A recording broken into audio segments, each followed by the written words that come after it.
change the structure and function of their body, not just through training, obviously, but by ingesting things.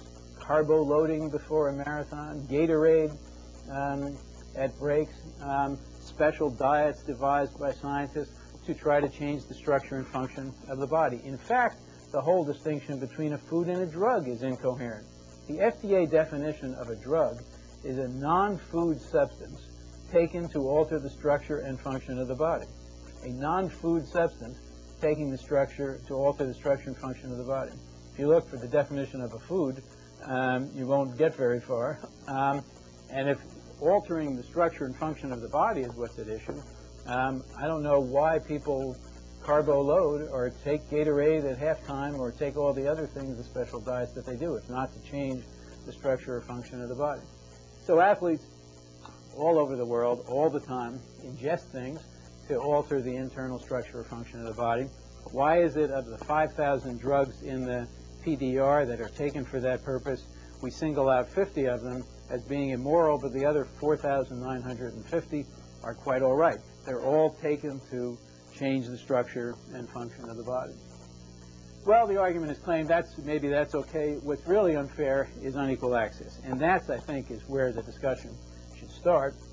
Unequal access, I think, is fair, but is rampant. And what's fascinating to me is you can't find a single editorial about it. You can't find a single meeting of the International Olympic Committee in which anything is discussed about trying to equalize access to these things. One of the most outrageous examples of hypocrisy in the '88 Olympics, when Ben Johnson had his medal taken away from him, is literally the same day that Johnson was being investigated.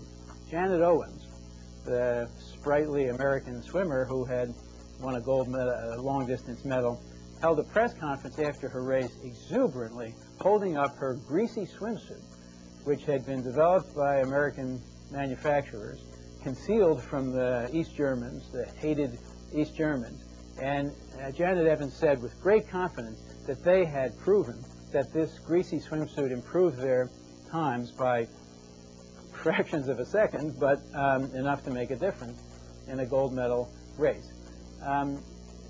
The American volleyball team, which won its first medal that year, released after the Olympics these amazing videos of training techniques developed by kinesiologists, that is special equipment that enabled them to get an advantage on the Russians and everybody else by learning how to jump, leap, and Karch Kiraly, the famous all-star on the volleyball team, was convinced that he had improved his vertical jump by 4 inches through the use of technology. That what he was especially proud of was that the East Germans didn't know about this technology yet. I sat for, as Doug knows, for 20 years at Wisconsin basketball games, waiting for a winning season. 20 years without a winning season.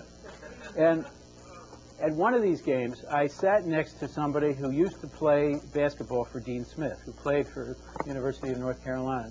And he was watching this game in which the Wisconsin team literally had